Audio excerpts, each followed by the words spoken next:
evening to everyone. Hope everyone had a wonderful Monday. So basically just wanted to give a little rundown on a few differentials and a few Mazda G-Series transmission options on the differential side of things. So basically all your G-Series stuff is compatible within the case.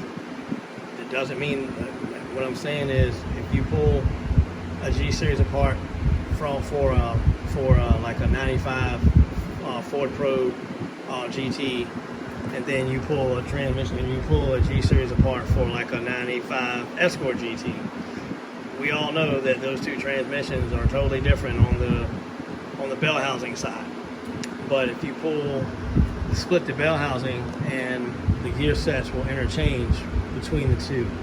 So what I have here is 79 tooth second generation Probe differential, which this is the 438 gear set. Then I have a third generation Protege MSP 78 tooth 410 final drive Torsen LSD, a third generation Escort LX 97 to 2000 77 tooth differential, which is a 385. And then I have the first generation Probe differential 78 tooth, which is a 410. So the difference between all of these, well, first thing is this is an LSD. This is a Torsen LSD. The rest of these are open diff. That's open diff. So, but they're also, this is 26 spline, this is 28 spline. If you look at the differences, see there? See the wall there? It's not as thick. And look here, it's a whole lot thicker. So those are 26 spline diffs. These are 28. So 28 spline was in the Kia Sophia, the 2003. Well, of course, this MSP was a 28 spline, and of course, Probe was a 28 spline. So, third generation Probe 28 spline, Kia Sophia is 28 spline, and Probe GT, second gen Probe GT is a 28 spline. So, of course, the 28 spline is the upgrade from the 26. I'm actually running this differential right here, which is a 410 26 spline 78 tooth. Running that differential in my car right now, but I'm getting ready to switch from that to this. So this is an upgrade from that. That's an open diff.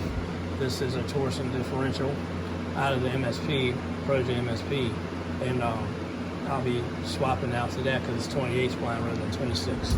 So I've broken 3 axles on the 26 spline setup already, so let's see how the 28 spline setup treats me.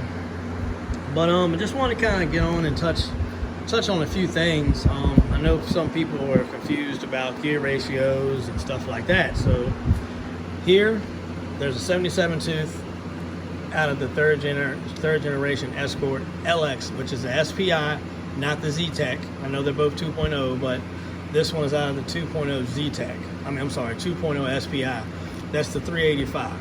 I'm actually running this in my, which everybody knows, my red Escort LX. I'm running this transmission in there with the 385 gear set. So that's it. That's the one I'm running in my red car, which I'll be eventually switching to this if I can find another one. So, and then after I upgrade to this, and say I outpower it, or it won't hold the power anymore, then I'll move to some drive shaft shop axles with a M Factory LSD, and then that should hold some pretty good power. So, so basically people are just trying to figure out what gear ratio was what, and how to figure it out, and what car it came in and all this. So I basically have a list at home that I made out of all the research I did on these differentials and these trainees and stuff, and the cars that come in and all that. And I have all that laid out at home. I know I've posted it on the FEOA site a few times. I don't know if anybody caught it or not, but So basically, if you're trying to figure out what gear ratio you have, if you have messed with a 5-speed transmission before, or you're just getting into it and trying to figure it out, you can actually disassemble the transmission and you count these teeth here and these teeth here on your counter shaft. So this is basically a pinion gear with gears on it, and this is your ring.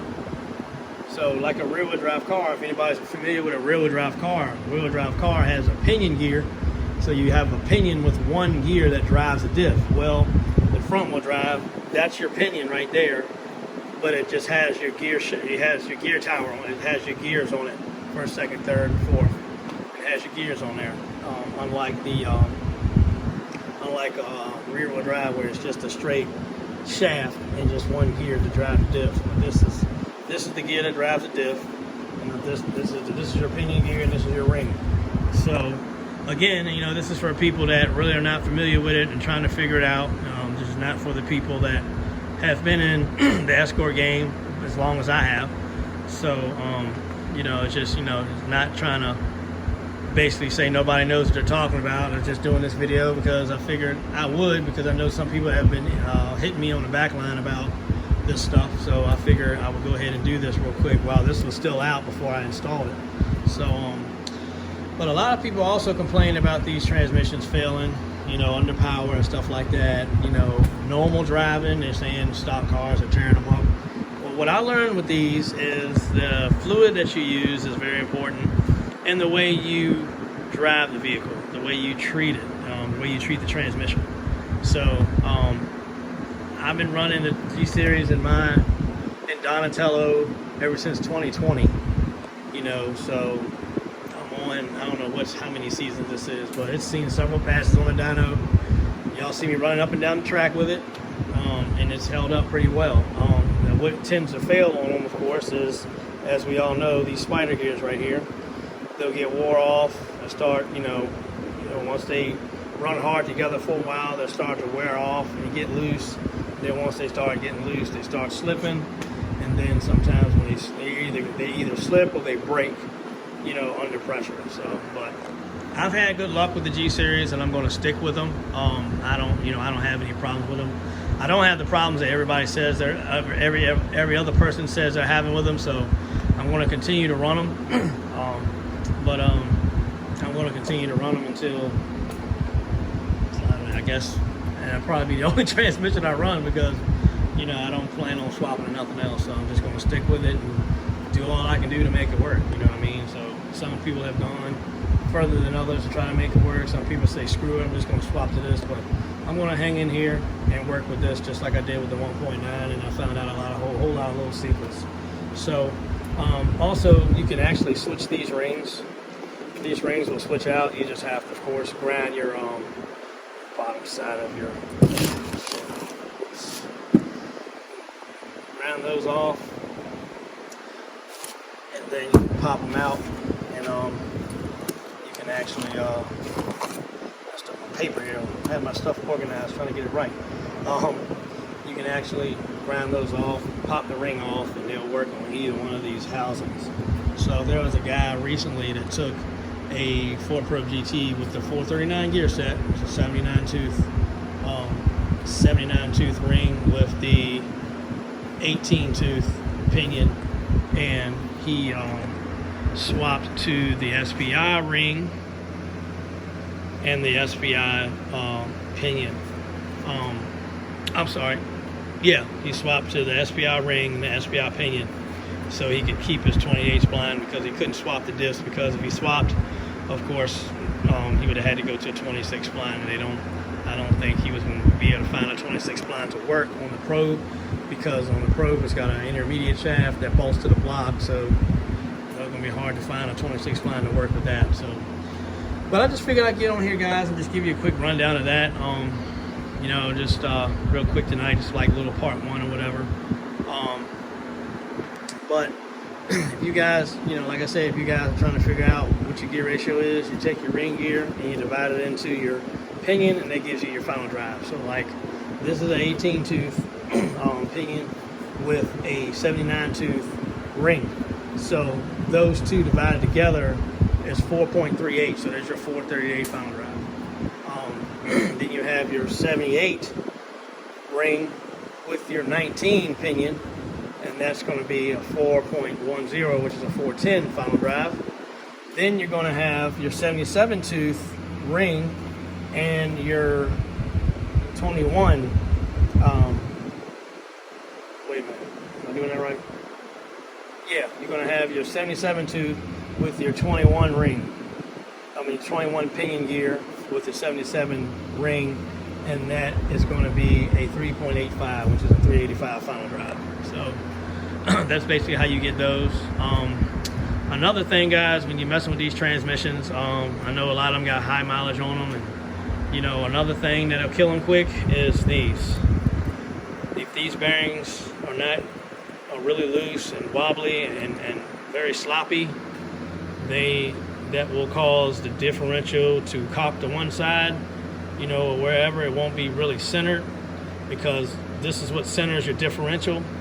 And these bearings also, they center your shafts and all that stuff. So if you got a bad bearing, replace it, man. If you can find one, replace it, because they do go bad, they get wore out. So you know, and that'll cause your differential maybe cock one way or in the transmission. I've seen them to where they were so bad the differential would cock over and it start chewing into the case. So it's not a good thing.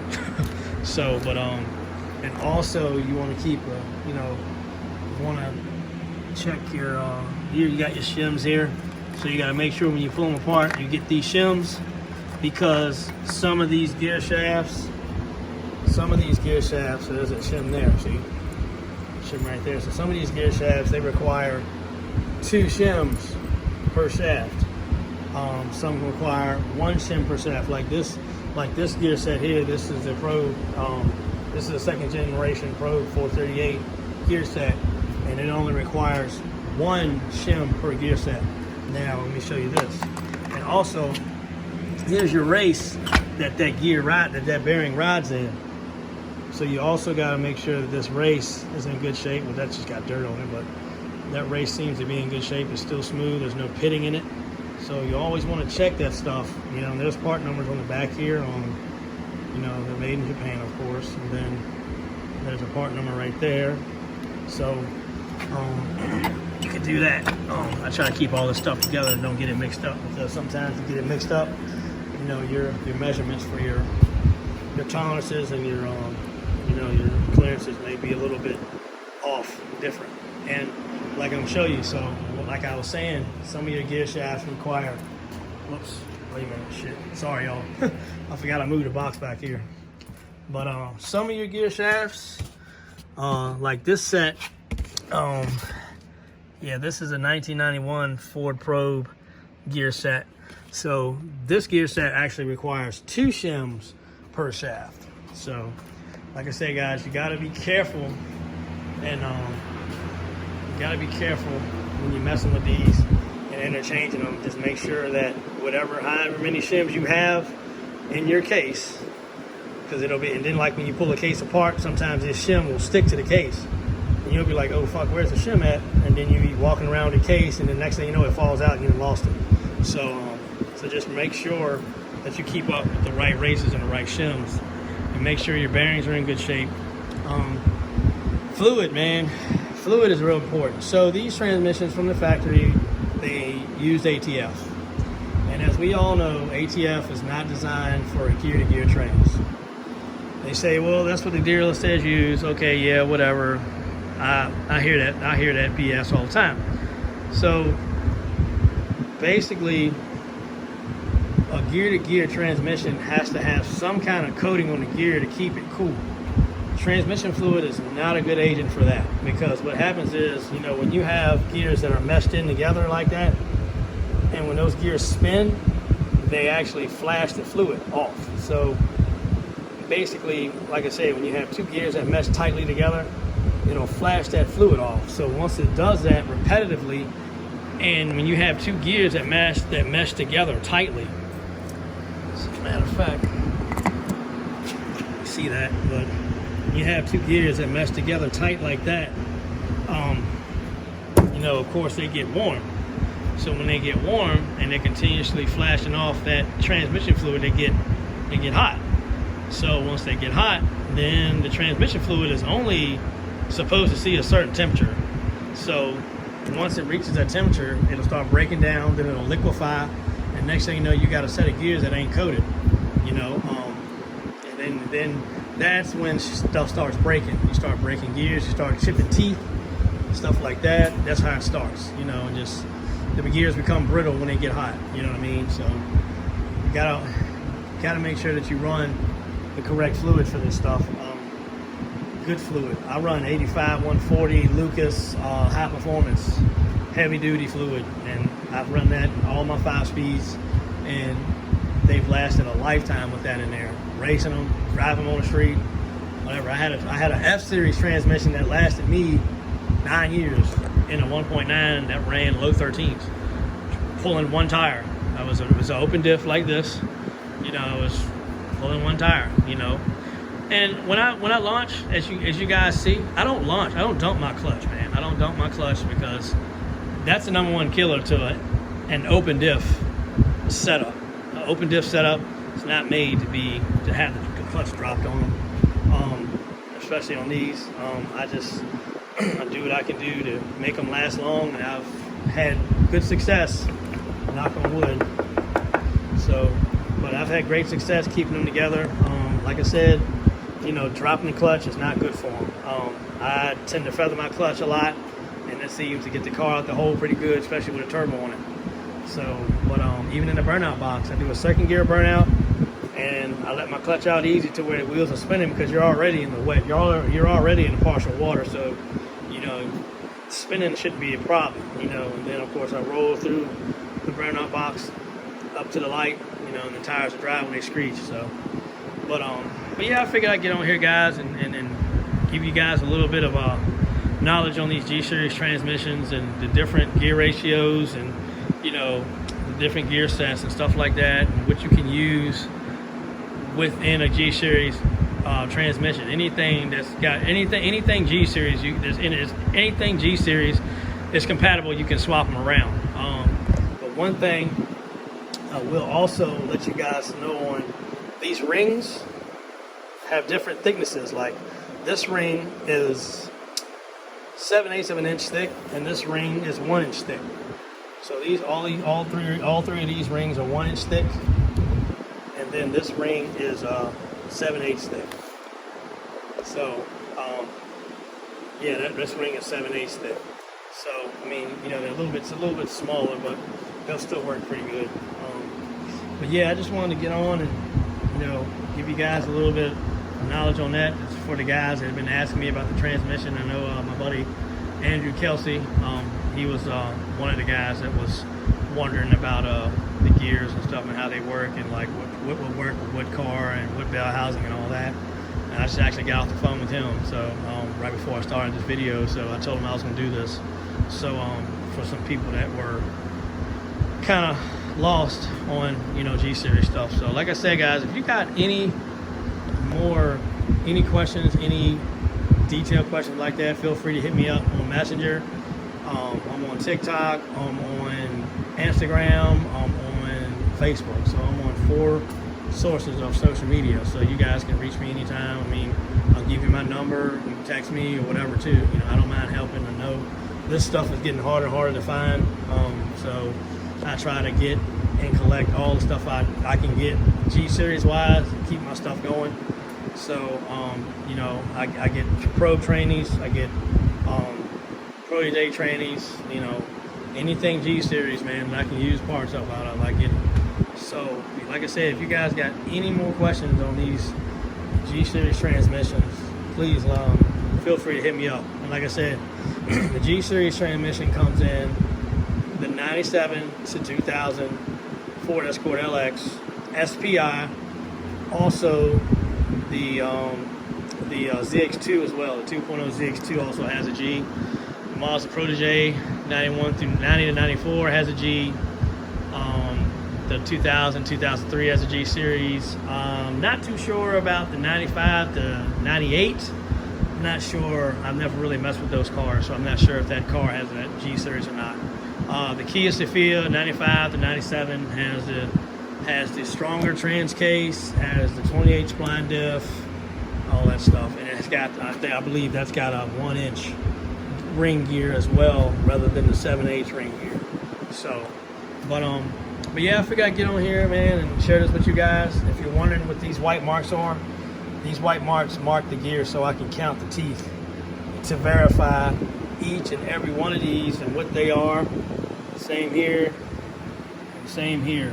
You know what I'm saying? So I know what's what. So I'll write them down. 79 tooth, 28 spline, 2nd gen Pro, 78 tooth, 28 spline, 3rd gen Protege MSP, because it's an LSD. That's actually a Torsen LSD. Then you got 77 tooth, 26 spline, 3rd gen Escort LX, and then 78 tooth, 26 spline, 1st generation Pro. I don't know. I hope I said 77 tooth on this.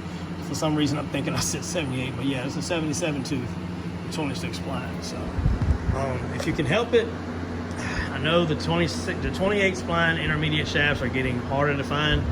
I'm trying to see what I can do to hopefully to see if maybe I could find a way for the 28 spline half shaft to work on a non-half shaft, on a non-intermediate shaft car.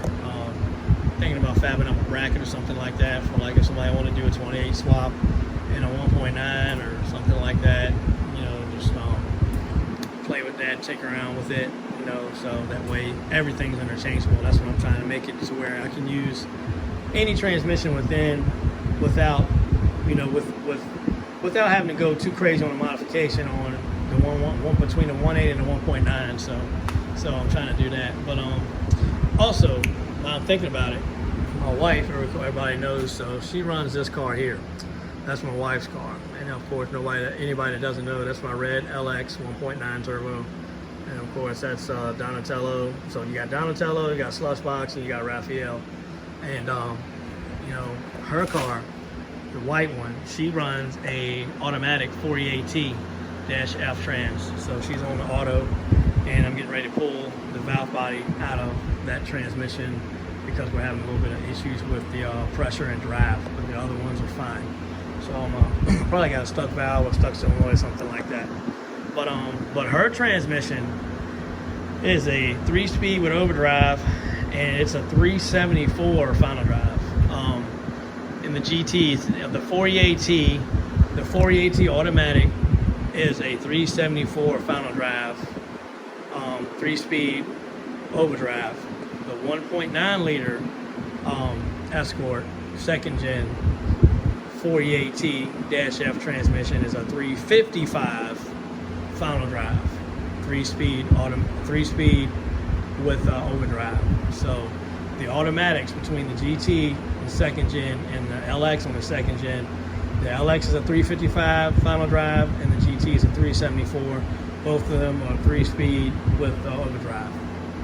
So yeah, I had to learn all that because my wife didn't want to bang gears like I like banging gears. So I was like, well, I guess she'll be running the 48T transmission, which is right there. That's the one that came out of her car when we first got it. It's got some issues, so I'm gonna pull that apart and see exactly what's wrong with that.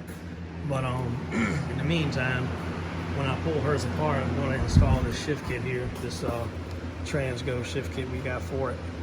So it should be a bang some gears. The automatic will be hitting a little harder, you know, raise the pressure up. And I'm going to do what's called a dump valve. So the dump valve on an automatic, what that does is that basically, so what you do is on the dump valve, you're going to run, let's see, let me spin this bad boy around. Okay, so you have a nipple here, and you should have, and another one that goes right there. And that's your actual pump. That's the pump. So you got a nipple there and a nipple there, and those you actually take those and you run your transcooler. The pump will come off.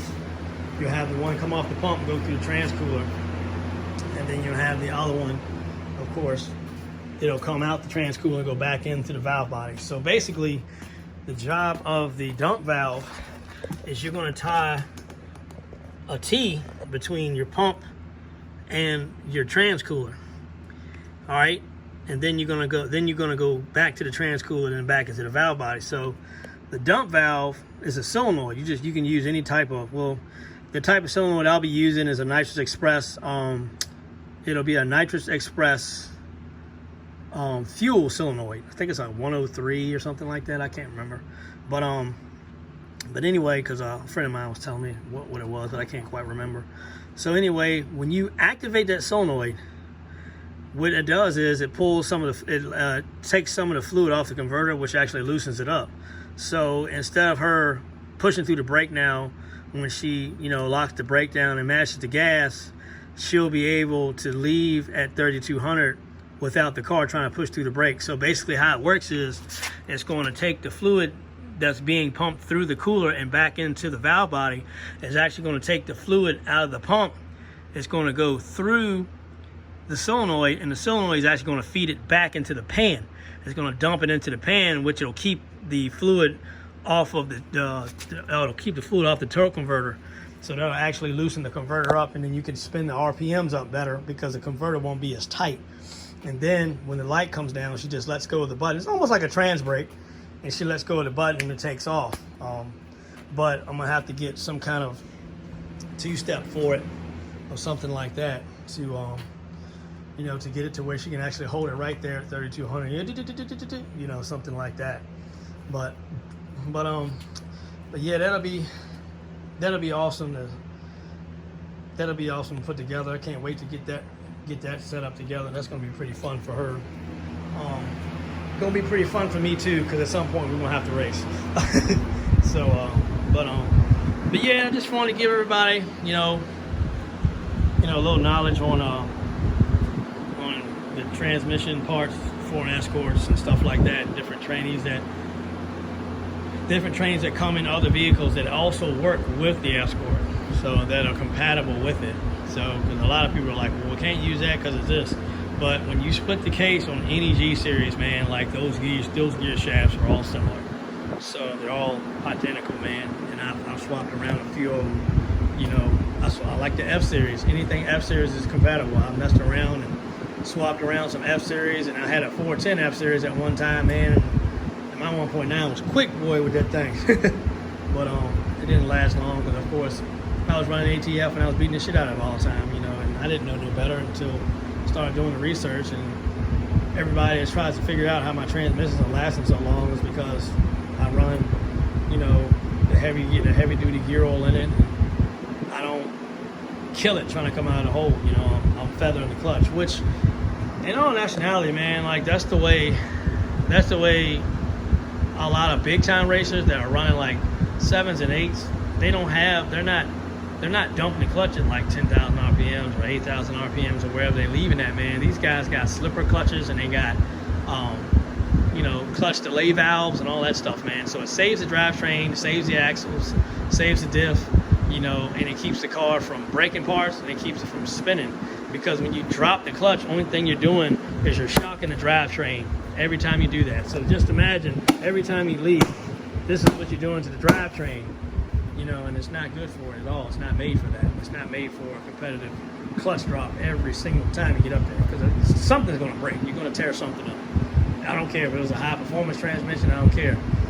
All that stuff has a stress factor. All that stuff has a stress limit. So once you reach that stress limit, then you start breaking parts. So just like drive shaft shop, man, their axles have a twist limit. So once they have a gauge where they can actually measure the twist limit on the axle. So once it gets to a certain limit, they'll send you new axles. So, but I've been talking on the phone with them a lot too. So, but it's getting late, guys. I gotta get ready to get out of here and get home and get something to eat so I can get up in the morning. Gotta get up early, so that's every morning. But I just wanted to get in here real quick, man, and I would have done this yesterday, but I couldn't find a doggone gear set for the probe. Found out my wife stuck her horse crap on top of the transmission gearbox. I couldn't find it, so found it today. So I wanted to get on here and do this for everybody. And like I said, if anybody's got any questions, anybody's got any, you know, any concerns or anything, man, and you're trying to do something with these G series, hit me up.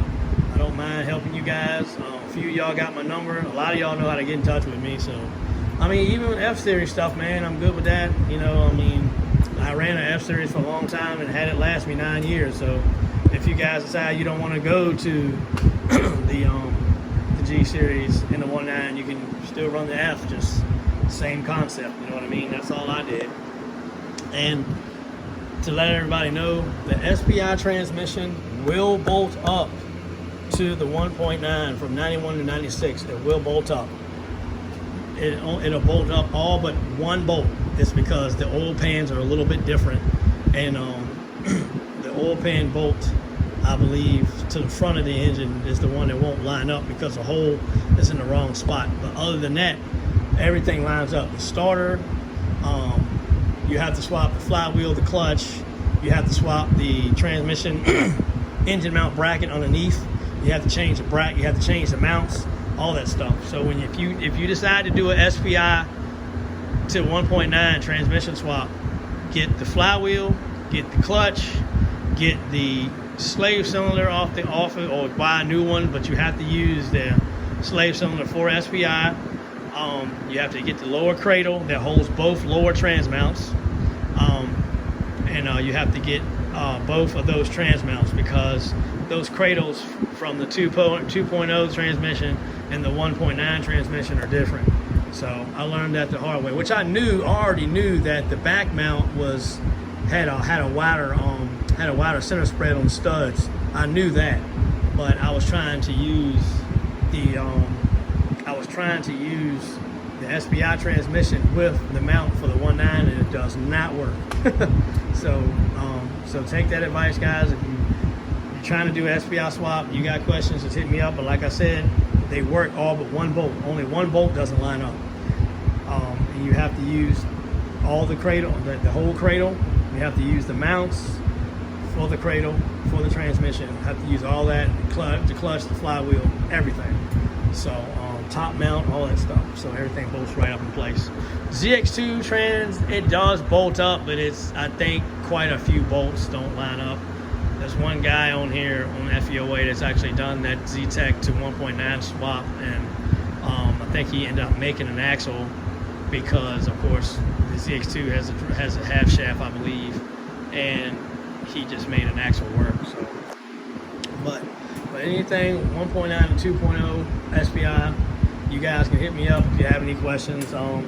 You know, you're trying to get, you want a taller gear for the highway just to cruise, so you're not tacking at 3,500 at 60. You know, let me know, man. I'll do my best to help you guys out, point you in the right direction. So, but like I said, man, it's getting late, and I'm gonna get off here. And hopefully, this was some very helpful information.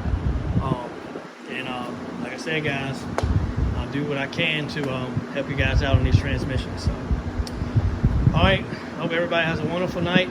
It was a wonderful evening. Hope you all had a good day. Hope you have a good morning tomorrow and a good day. And I will talk to everybody later. Peace out.